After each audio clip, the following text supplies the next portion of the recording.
there. It's Gary Parrish. Welcome back to the CBS Sports Eye on College Basketball podcast, where we sometimes discuss camel fighting, dodo birds, leaky black. Cal Boone is here with me, strong jaw. If you watch it on YouTube, you know what to do to the like button. Shouts to Brandon Davies. And if you haven't yet subscribed to the CBS Sports College Basketball YouTube channel, I sure would appreciate it if you did that while you're here. Let's get into it. And let's start out in Las Vegas, where Terry's Chocolate put on a neutral court game between two blue bloods. Final score was Kansas 75, Duke 72. Hunter Dickinson ejected in the second half for kicking Marquise Brown straight in the head. Flagrant 2, technical foul. KB, let's start there. Did the officials get that right?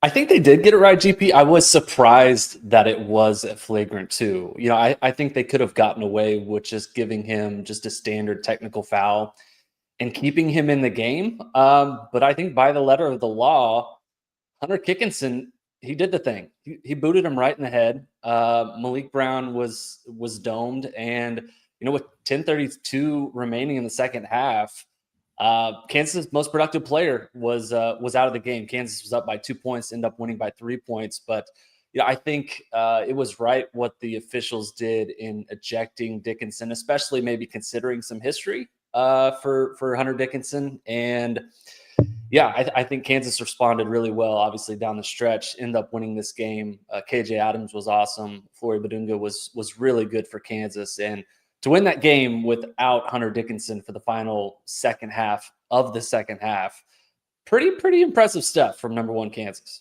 No question. I mean, Malik Brown fouled him, and he got frustrated, and he kicked him in the head. I mean, it's exactly what it looks like. It wasn't a basketball play. It wasn't a natural movement. The officials got it right. I was somewhat surprised, like you, in the moment that they actually had the whatever it takes to remove a preseason first-team All-American from such a high-profile game over something that I think could be questionable if you wanted it to be questionable. Like if you're just seeing it from a certain perspective and you can't move off of that, I could see how you could say it doesn't rise to that level. I believe Fran Fraschilla, who is wonderful, actually in real time on the broadcast, said he didn't think it should rise to the level of a flagrant 2. So if Franny can think that, then let's just say reasonable people could disagree on what that should have been. But I like you. I think the officials got it right.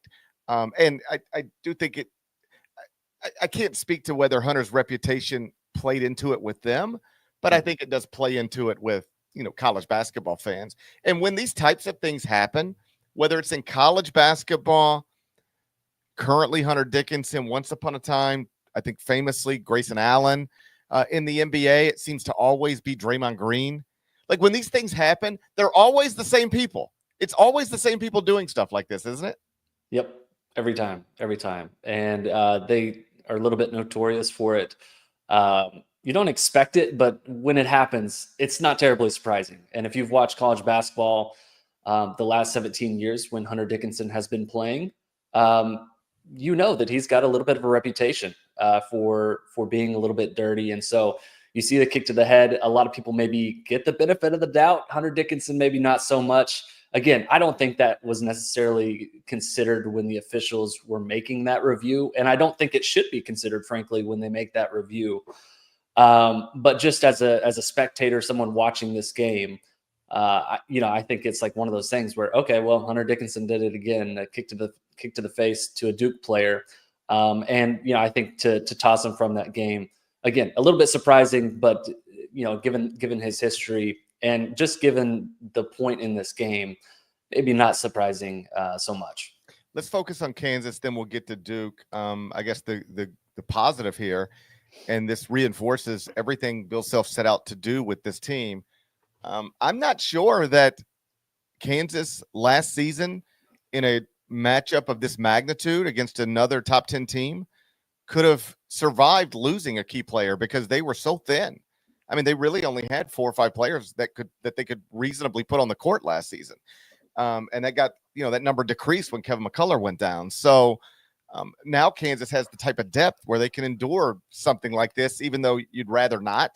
And I thought it was impressive that they were able to win shorthanded again and record and put another signature win in their back pocket.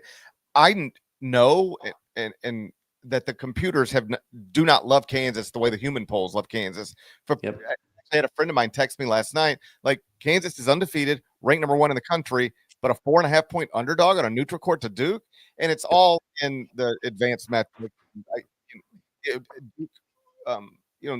Duke has the highest ceiling perhaps in the country. Duke, as of this time yesterday, was higher in the computers than Kansas across the board.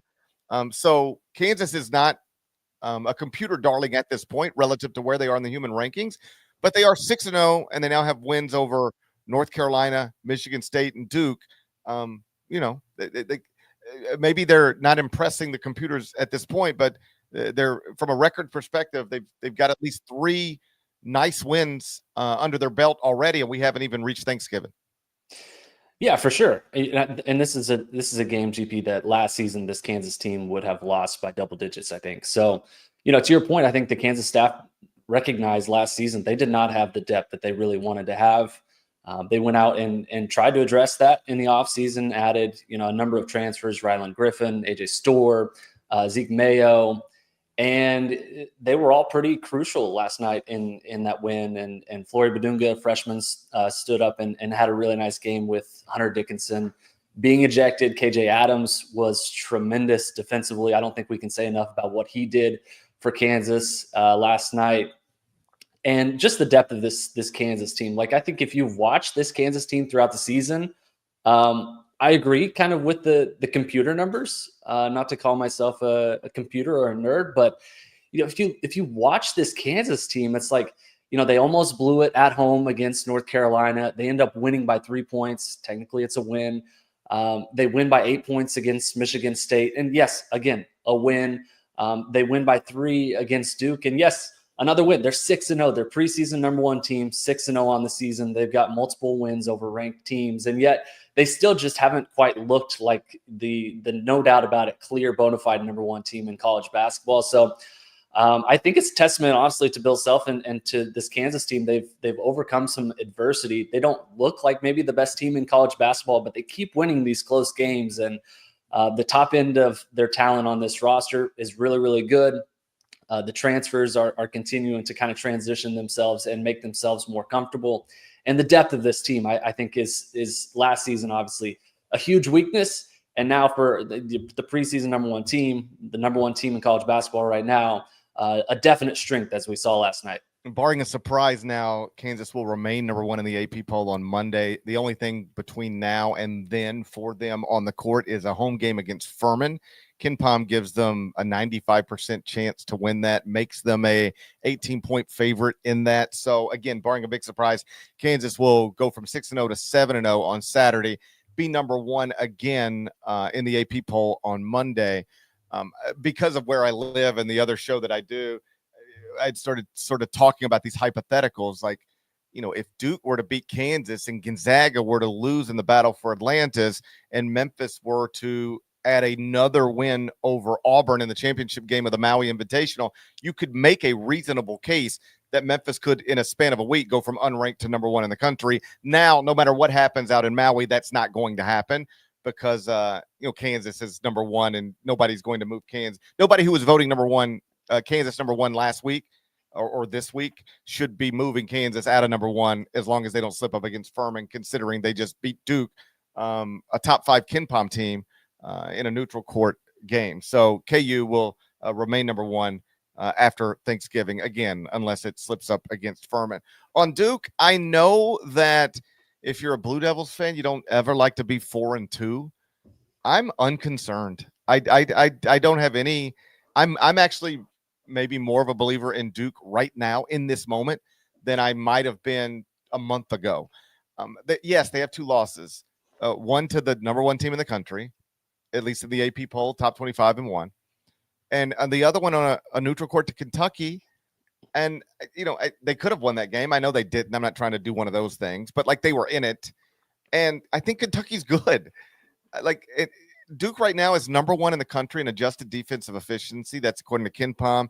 Also, according to BartTorvik.com, even when you remove all preseason bias. So whether you're doing the preseason bias algorithm at KenPom or remove it all at Bart Torvik, Duke is the best defensive team in the country right now. And when you are relying this heavily on first-year players and you're already great defensively in November, that is an amazing sign for where your ceiling should be. I know Duke lost. I did not move them at all in the top 25-1. When I woke up on Tuesday morning, they were number 10. On Wednesday morning, after a loss to Kansas, still number 10. If I'm John Shire, I'd rather win these games than lose them. I'm not concerned about my basketball team. No, I totally agree with that, GP. Going into this game, I thought Duke was the better team than Kansas. Coming out of this game, I still feel like Duke is the better team than Kansas. And I know Kansas won this game last night. But Kansas had 2 huge runs to start each of the halves in this game. And that was honestly the difference. Cooper Flagg struggled early in this one, had 2 points in the first half. Finished with 13, 5, and 3. Con Knipple, the other freshman, had 11 points, was 0 for 8 from 3-point range, including a miss that would have been kind of the game-tying shot that may have sent it to overtime. So I think I'm very encouraged by what we've seen from this Duke team. They're relying on a lot of freshmen, obviously Cooper Flagg, Con Knipple. And their defense is absolutely legit. And I think they can continue to build on this. They're going to continue to get better. 2 losses where it could have very easily gone a different direction. I feel pretty good about Duke if I'm holding stock in the Blue Devils right now. Two tough losses, but I think I'm really encouraged with what I've seen, and I expect that they will continue to grow. Kind of as this season goes along. They're so young and still kind of getting to know the core of this team right now. Yeah, John has challenged this young group. He's taken them to true road environments. He's put them in high-profile neutral court games, and they've responded well.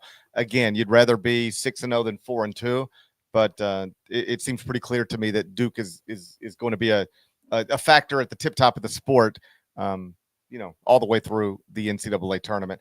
Let's take a break and then come back, and we'll focus on a couple of other interesting results from the past couple of days. We'll start with Alabama 85, Houston 80 in overtime. That was last night, another high-profile game, top 10 matchup. We'll do that next. First, let's get a quick word from our partners.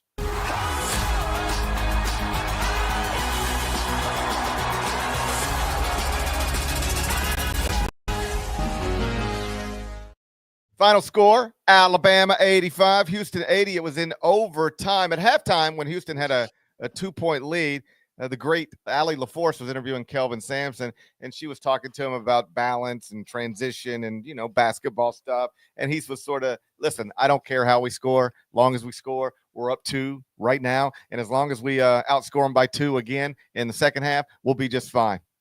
They didn't do that. They actually got outscored by 2 in the second half. You can do the math. That's how you end up in overtime. Mark Sears finished with 24 points. Again, I just like that these games are being played.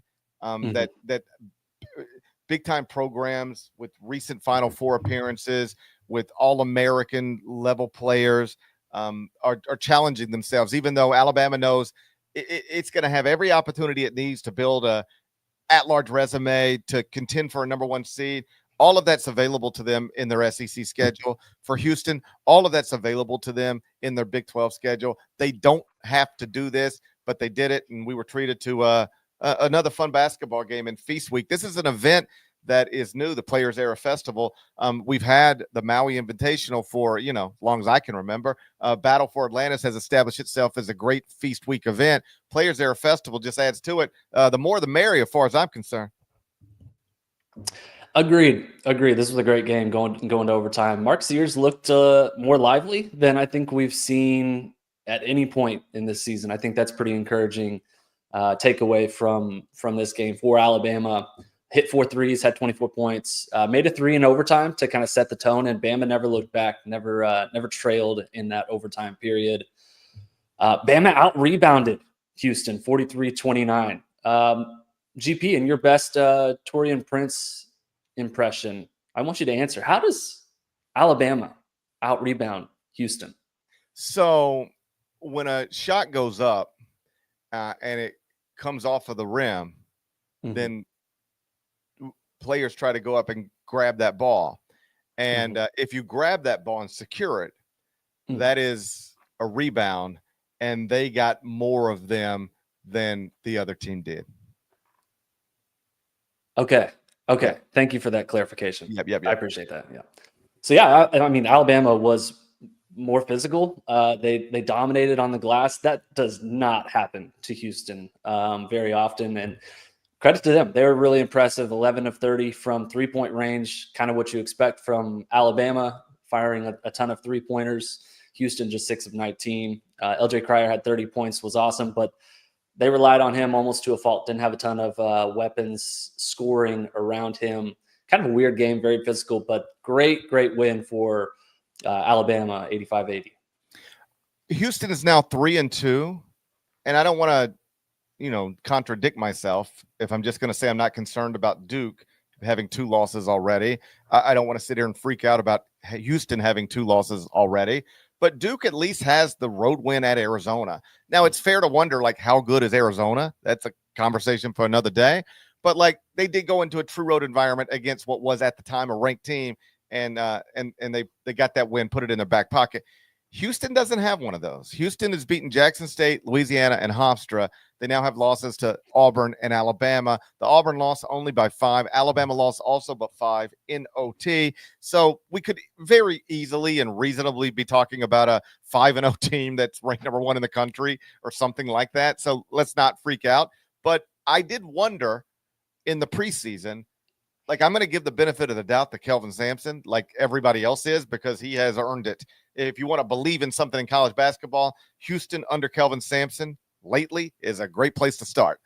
But, some of this tip-top Houston success, they had a Marcus Sasser. They had a Jamal Shedd. I wasn't certain they didn't have that guy this season, but I wasn't sure that they did. And, were we all a little out over our skis a little bit to just believe you could lose a player of Jamal Shedd's caliber, not replace him, in theory at least, with a Jamal Shedd caliber player, and you just continue to be as good as you've forever been? Maybe they will be, but it's a reasonable thing to wonder when they are sitting here 3-2.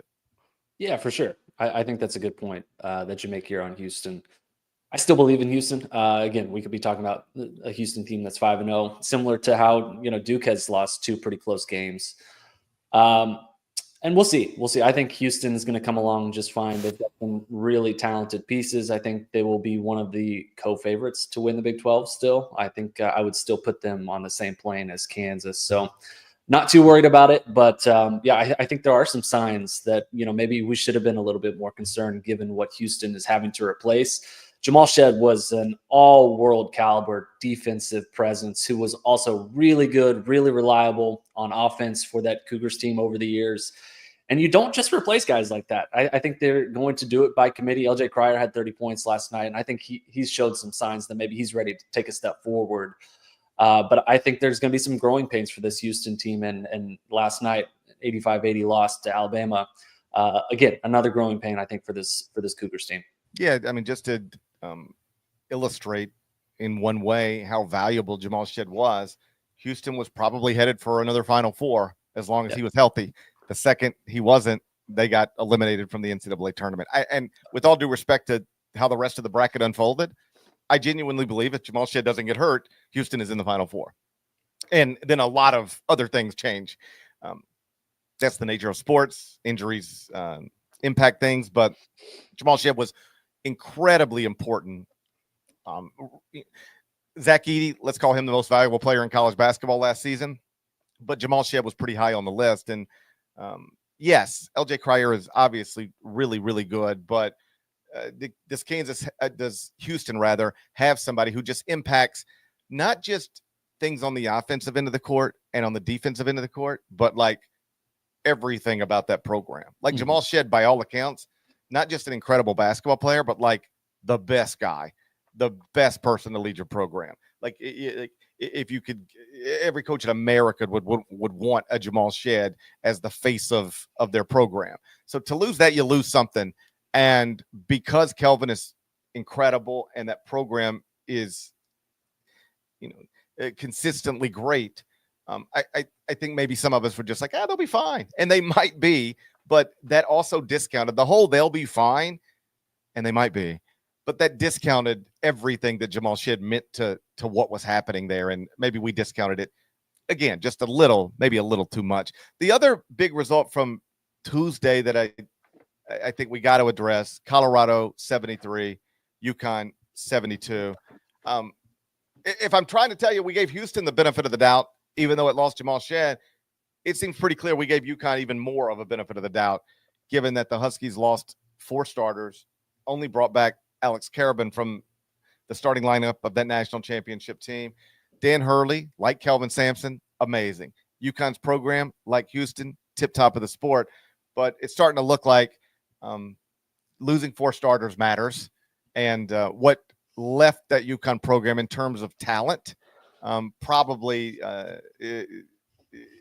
exceeds what has been brought into that program in terms of talent, or at least it clearly looks that way right now. Yeah, I don't think that's a hot take at all. That UConn team last year and even the year prior, 2 of the most talented college basketball teams we've seen in recent memory. So yeah, this UConn team in terms of talent is taking a step back. I think we're seeing that play out in real time. They end up losing 73-72. UConn led by 11 in this game.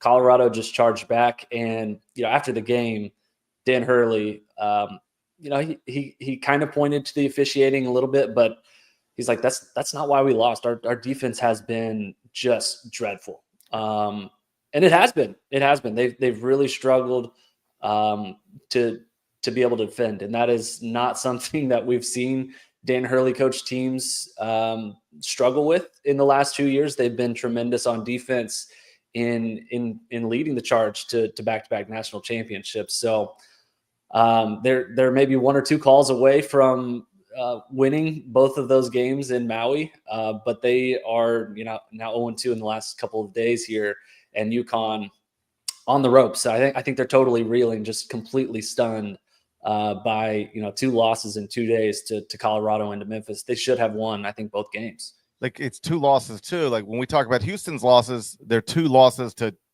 quality, like ranked opponents. Duke's losses, we've gone through that. Yeah. Memphis might be really good. Like, I have moved the Tigers up to 13th in the top 25 and 1. Obviously, Memphis backed the win over UConn with an impressive win over Michigan State, has an opportunity to win the Maui title against Auburn. We're going to get to that in the next segment. But UConn's losses are to Memphis and Colorado, neither of which were, let's just keep it factual, ranked in the preseason. Memphis and Colorado are now both undefeated, I believe. I need to double check Colorado, but no, Colorado's 5-1. So, like, UConn's losses aren't the same as Auburn's losses, or aren't the same as Duke's losses, aren't the same as Houston's losses. Defensively, you highlight that. They are 5th in offensive efficiency right now at barttorvik.com when you just sort the data from opening day through yesterday.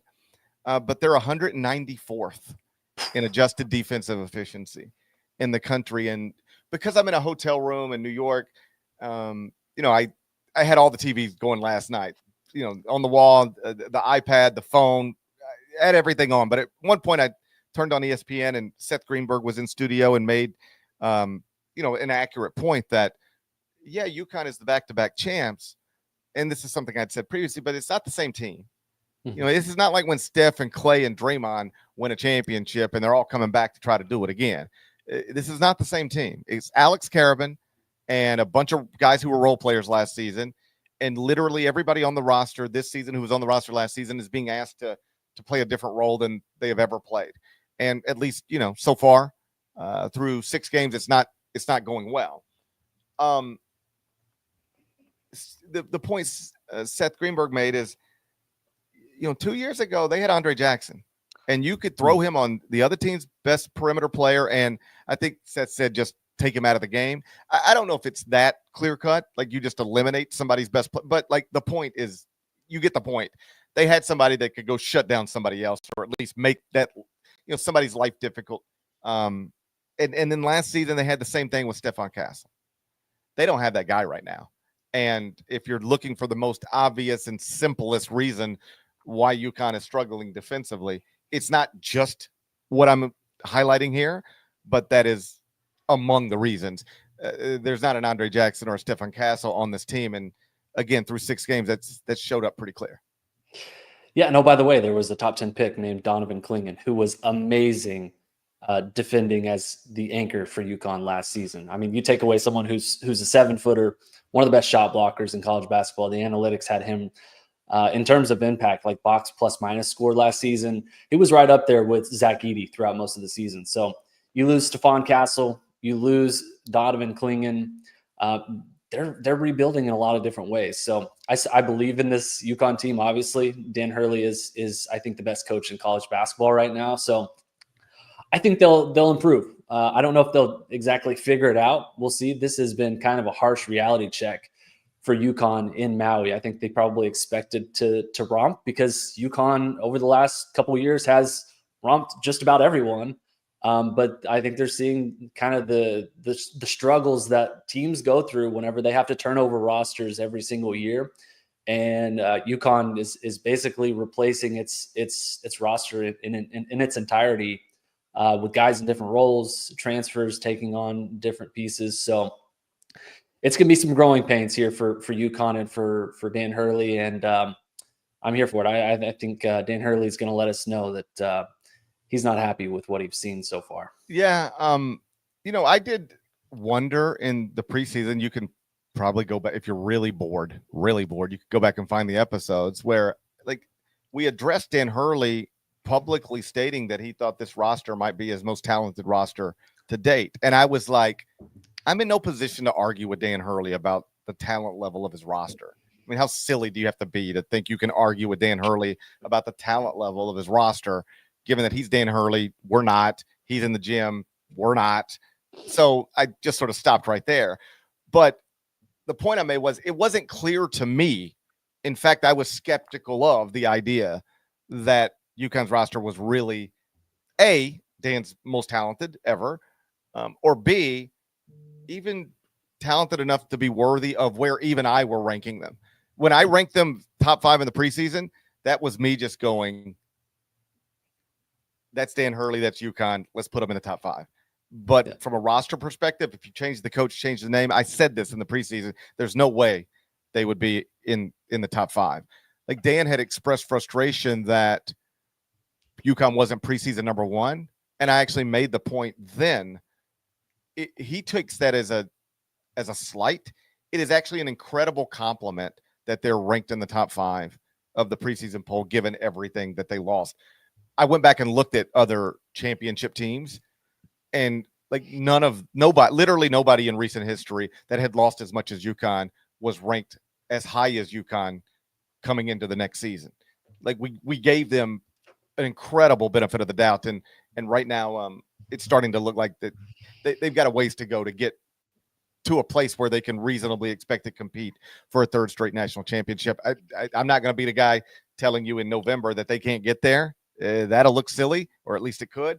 But the team that we've watched play over the past couple of days it's got a ways to go. One last thing on UConn, then we'll start looking ahead a little bit.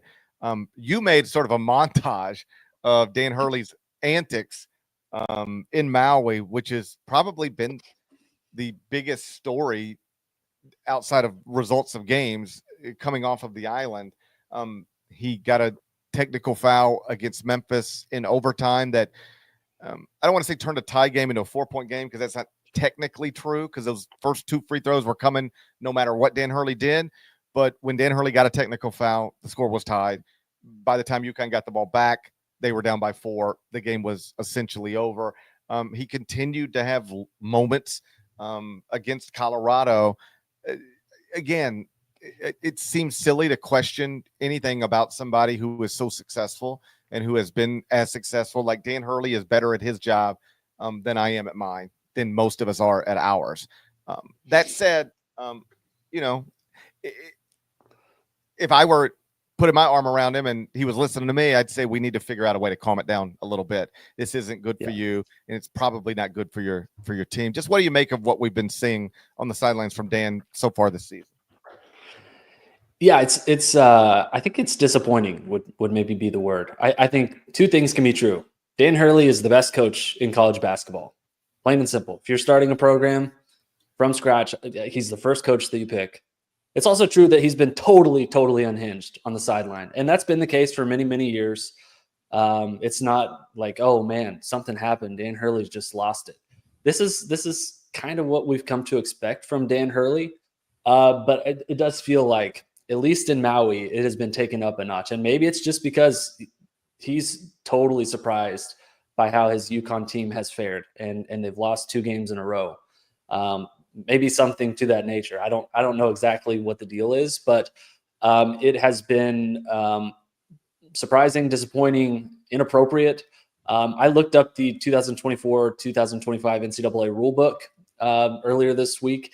One of the main rules of emphasis for the rulebook this year: the consistent enforcement of bench decorum, the coaching box, and unsporting conduct rules for both players and bench personnel. There's a laundry list of things that Hurley has flagrantly violated that I think would have qualified multiple times over for him to have a flagrant foul early in that Memphis game, early in the Colorado game, multiple times. A lot of these rules and their enforcement are kind of up to the discretion of the officiating crews, obviously. He gets an extremely long leash, but it's a bad look. It's a bad look for UConn. It's a bad look for college basketball. And frankly, I think if you're Dan Hurley, it's kind of embarrassing. And so I don't know. I don't expect him to totally rein it in and just act like he's well behaved and yes sir, no sir on the sideline from now on. But I do wonder if at some point maybe the Big East steps in. Someone has a talk with him and says, "Hey, look, like we understand that you're passionate. That's what makes you a great coach. Obviously, you've won 2 back-to-back national championships, but we gotta turn the temperature down just a little bit." I'm curious to see kind of how this responds from here, because coming out of Maui, his behavior and his antics on the sideline, I don't think it's acceptable. Yeah, like it's one thing to react negatively or dramatically in the moment to something that just happened right in front of you. A lot of coaches do that. It just, with Dan, it just seems to always be there. Like it doesn't just come and go. It's just always present. And the thing that I find most, I don't want to use words that are too strong to use. Like I'm not troubled by any of this, really. There's a million things to be troubled by in this world. I think Dan Hurley's sideline antics is going to be pretty low. So I'm not trying to make it out to be more than it is. I mean, we have wars. We have wars going on. All right. I'm not really bothered by Dan Hurley's sideline behavior, but I remember it in the national championship game. Like there's that moment where he like timeout and he walks on the court. It's almost like he's trying to stare down Zach Edey. No, he was definitely staring down Zach Edey. No question about it. And jawing back and forth with him. Yes. Right. And then he had the same moment with the official in the Memphis game after the Tech. Like it's timeout and your team's huddling. And I know coaches rarely just rush right to their team. They usually meet with their staff for having been, in huddles on the sideline. They usually meet with their staff for 30, 45 seconds. Then they address their team. So I'm not implying that Dan was missing anything by doing what he did, but like he just sort of walked out onto the court. He was really like, if you saw that scene in a bar, you'd be like, what is going on with this guy? Like, why is he staring? Why is he walking over here looking at me like this? Like, what is going on? Like, is this about to go down? Like, what are you doing, man? Like if somebody did that to me in a bar, I'd be like, what is you all right? Like, what do we need to talk about? Why are you looking at me like that? It's pretty aggressive. And that was if that happened in a bar, I'd be like, I think it was weird. This is happening in a basketball game. Yes. So you see sometimes, and again, I don't want to make this out to be more than it is. But like you hear about interventions, and one of the way you get people to understand what's happening is like you show it to them. Like I've seen these before. Like it's somebody just strung out and somebody who cares about them deeply records it. And then in a more sober moment plays it from like, is this really what you want your kids to see? Is this really how you want to be viewed by the world? On a way less important level, I hope that's clear. I think it'd be helpful for somebody to take what you put together and just show it to Dan and be like, hey, man, everybody in the world knows you're great at your job. Everybody in the world, like looks up to what you've accomplished. Is this what you also want to be a part of your story? Like when people think of Bob Knight, they don't think of great basketball coach first. They get there, but it's not the first thing they think about. Don't you want the first thing people think about when they think about you is back-to-back national championships and excellence, as opposed to, is it the guy who's always wilding out on the sideline? Like, you don't want to mix that up. Be known for what you're great for, not known for this other thing.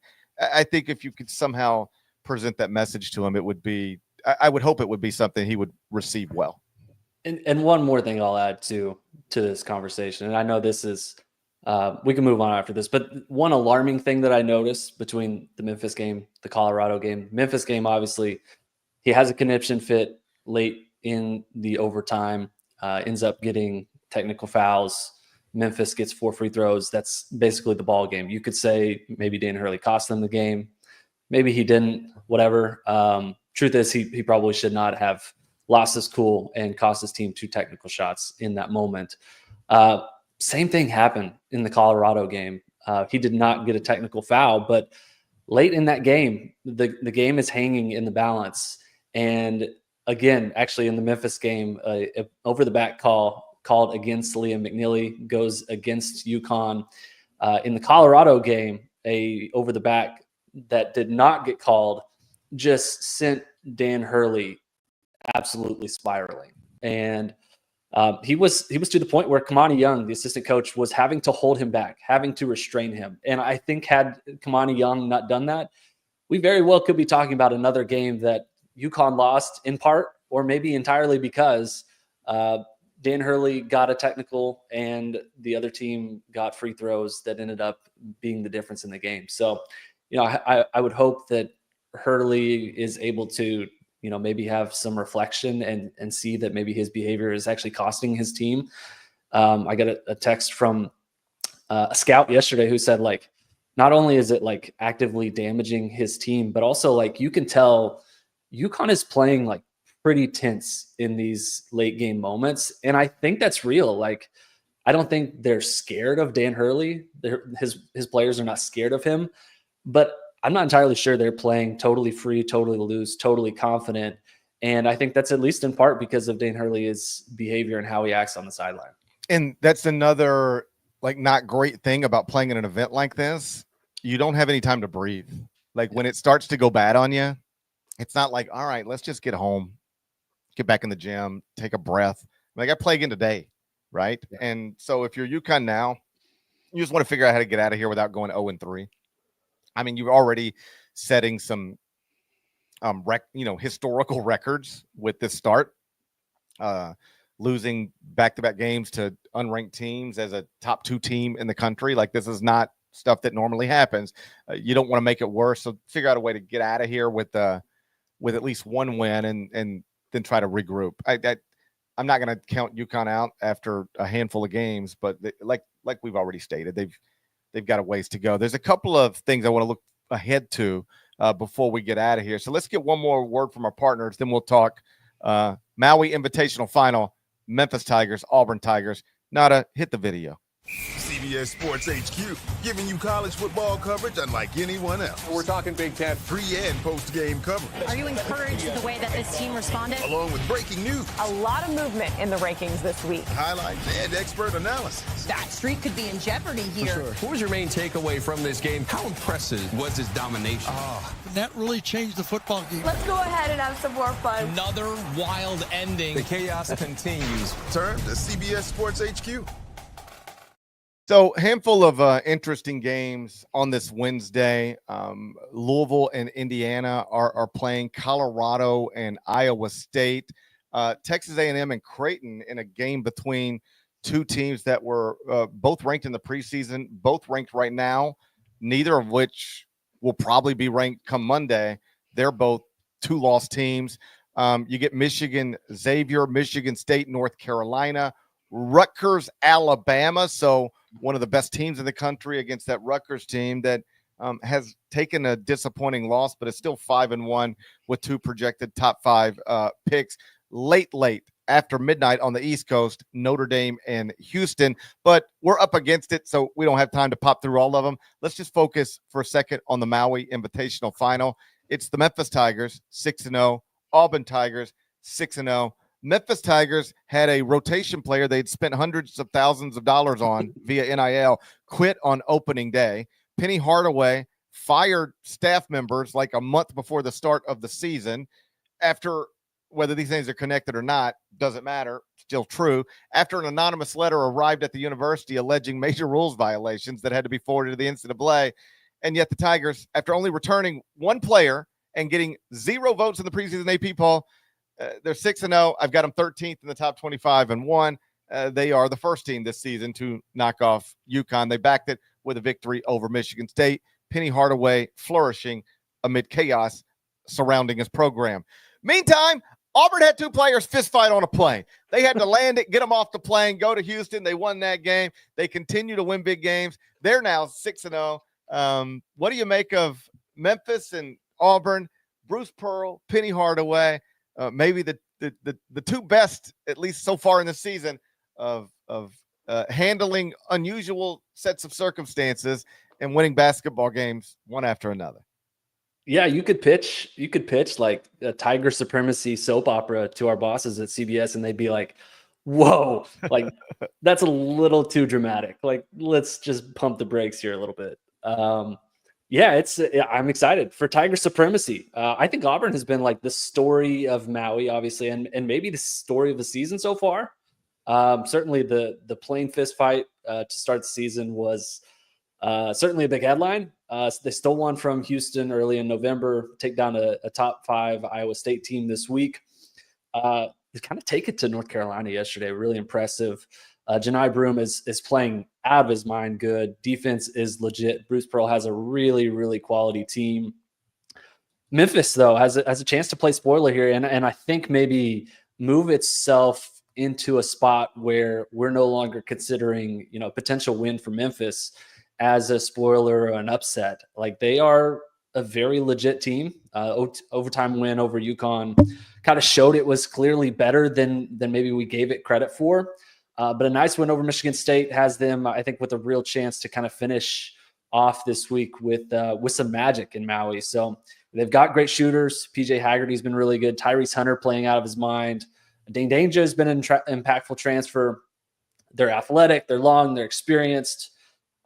It's just crazy to think about. Like, this team is almost entirely brand new, right? They fired 4 members of the coaching staff, and here they are. Like, no one expected the Maui Invitational title game to feature the Memphis Tigers. Like, no chance anyone saw this coming. No chance anyone saw UConn's collapse coming. So it's why we love college basketball. Great early season event. And Tigers for the title. I'm looking forward to this one for sure. Yeah, one way to look at it is Memphis is now 6-0 with 5 wins over top 100 KenPom teams, including the back-to-back champs. Another way to look at it is Memphis is 6-0, but 6-0 against 6 teams, none of which will likely be ranked in the AP poll come Monday, unless voters, for whatever reason, keep UConn in there, and they shouldn't at this point. So I guess we can, when you beat UConn, on Monday, that's like a victory over the back-to-back champs 17-game winning streak. Snapped. Now it looks a little different. UConn, it's shown itself to be very vulnerable and very flawed. So we don't have to, I guess, if you want to take a wait-and-see approach on Memphis because of everything I just said, it's fine. I understand. But they looked the part, man. Tyrese Hunter has been fabulous. PJ Haggerty has been incredible. Between Musa Cisse and Dane Danger, they're getting productive stuff in the front court. They're shooting 45.4% from 3. That ranks 3rd in the country. I don't think that's going to hold up just because I don't, you're not supposed to shoot 45% from 3. But, can they shoot 38% from 3, 39% from 3, and maybe kick the volume up a little bit? If so, that's good enough. For reasons that didn't make any sense to me, other than AAC coaches just questioned either Penny Hardaway and or how difficult things can get, or how they either question Penny Hardaway or just sort of said things are very hard when you only return one player. So, but from a talent perspective, Memphis always had the most talented roster in the AC. They were picked second behind UAB. UAB is now 4-4 with losses to, I think, Furman and Longwood. They've lost a couple of games. So they've lost a couple of games. High Point maybe in Longwood. They've lost a couple of games they weren't supposed to lose. Memphis looks good so far. And if the Memphis Tigers are able to beat the Auburn Tigers, I think Kansas stays number one in the AP poll as long as they don't slip up this weekend, and they shouldn't. If Gonzaga wins Atlantis, they're probably second. But Memphis could go all the way from unranked to number 3 very reasonably with a start featuring wins over Missouri, UNLV, San Francisco, and then in Maui, UConn, Michigan State, and Auburn. If Penny's Tigers are the Maui Invitational champions, I would expect they'll be in the top 5 of the AP poll and perhaps as high as number 3. And depending on what happens with Gonzaga, maybe even higher. One more game before we get out of here. It's going to come on Thanksgiving. It's 4:00 Eastern tip. So it's CBS. It's America's most watched network. It's the network of stars. John Calipari's Arkansas Razorbacks, Brad Underwood's Illinois Fighting Illini. Razorbacks are ranked 19th in the AP poll. Illinois unranked. But if you take out the preseason bias over at barttorvik.com, run the numbers over there, Illinois comes in at number 12 in the country. And that's among the reasons that KenPom, in a different algorithm, of course, but I guess the point spread's not out yet on this, but when it comes out, people might be a little surprised. The same way number 1 Kansas was a 4.5-point underdog to lower ranked Duke on Tuesday night. Number 19 Arkansas is likely to be an underdog to unranked Illinois on a neutral quarter on Thursday. What do you think of that little Thanksgiving treat we're getting on America's most watched network? Oh, buddy, that's tasty. That's tasty stuff. I'm looking forward to it. I'm watching Bears Lions, and then I'm just going to keep it on CBS for Arkansas, Illinois right afterwards. Looking forward to that. I talked to Clark Kellogg yesterday, and he's going to be on the calls. He's excited. This is the first ever college basketball game on Thanksgiving for the mothership. So a big game. I love the talent on both sides, obviously, as someone who covers the NBA draft. Both teams have some absolute dogs. Boogie Fland has been phenomenal to start the season. Arkansas has several guys that I'm looking forward to watching. So, yeah, this should be a close one. I'd like Illinois maybe by a smidge in this one. I'm not sure where you're leaning, but, yeah, both teams have been very good so far this season. And, yeah, on CBS Thursday, 4 p.m. right after Bears Lions. Just keep it on CBS all day. I'm not just going to watch the NFL and then watch Arkansas, Illinois. I'm going to watch whatever comes on CBS after that and all the way through the night until I fall asleep. In fact, I'm putting all my TVs on CBS, every one of them in the house. And Paramount Plus. That's right. I'm going to stream some Paramount streaming Plus. numbers up. I'm going to have Paramount Plus going on my phone. I'm going to have CBS Sports HQ going on my iPad. And then I'm going to have every TV in the home, even the kids' rooms, everything. They're going to be locked on CBS all day long. If they're going to give us Thanksgiving treats like this, I think I owe them all of my TV's attention. So that's that's how I'm spending Thanksgiving. Actually, I'm spending Thanksgiving traveling. That's what I'm really doing. I'll wake up tomorrow morning, Strongjaw, and I will look right out this window right here. Yeah. And you know what's going to be happening? Literally right downstairs, right there. The Macy's. Parade? Yeah, it's right there. I'm on Broadway, baby. I'm going to see the whole thing. The whole thing. Yeah, I'm going to go. I'm going to get some beads. Oh, wait, wrong parade? Wrong parade. But, you know, I'm not against spicing it up a little bit. If you wanted to spice up the Macy's Thanksgiving parade a little bit, I'm not against spicing it up. I've been here many times for the parade for work reasons. I've seen it in person. It's not as impressive in person as it is on television. But still, in the spirit of being whatever it is you are when you get up and, I mean, people travel from all over the world to come here, and it's just going to be right downstairs. All I have to do is like pretend I'm walking to Starbucks, but instead I'll just be walking to the parade. So I'm going to get up in the morning. I'm going to go see the parade. I don't know how long I'll be out there, but I'm going to get up in the morning and go see the parade. I'm going to be whatever it is you are when you go see parades. That's what I'm going to be tomorrow. The festive boy. I'm going to be a festive boy. Here we go. I don't know if that's the proper label, but I'll take it. I'm going to be a festive boy. I'm going to be a festive boy on Thanksgiving and go see all the floats and everything else that goes on. So I hope everybody has a wonderful Thanksgiving. I hope you enjoy Illinois and Arkansas. It'll be on America's Most Watched Network of Stars. We're going to do that 4:00 Eastern. Shouts to Devin Downey. Shouts to Chester, South Carolina. Shouts to Terry Teagle. He's a legend. Huck Larnell. Thanks to Kyle Boone for being here. Norlander, if people are wondering, where's Matt Norlander? Is he even a part of this thing anymore? Could be getting Wally pipped. You know, I'm not saying nothing. But the actual reason he's not here is because it's way early. And it's way earlier. I don't know if you know how time zones work, but it is so much earlier out in Maui than it is, say, in New York City. And nobody wants to wake up this early to talk to me. Like, you know, nobody wants to wake up that early to talk to me. So Cal Boone's here at a more reasonable time in the Central Time Zone. I appreciate you being here. Thanks to everybody for watching, listening to the Eye on College Basketball Podcast. If you're not subscribed, please go subscribe anywhere you subscribe to podcast, Apple, Spotify. More of us than there are of them. That needs to be reflected in the comments. So do that. We'll talk to you again on Friday. Till then, take care.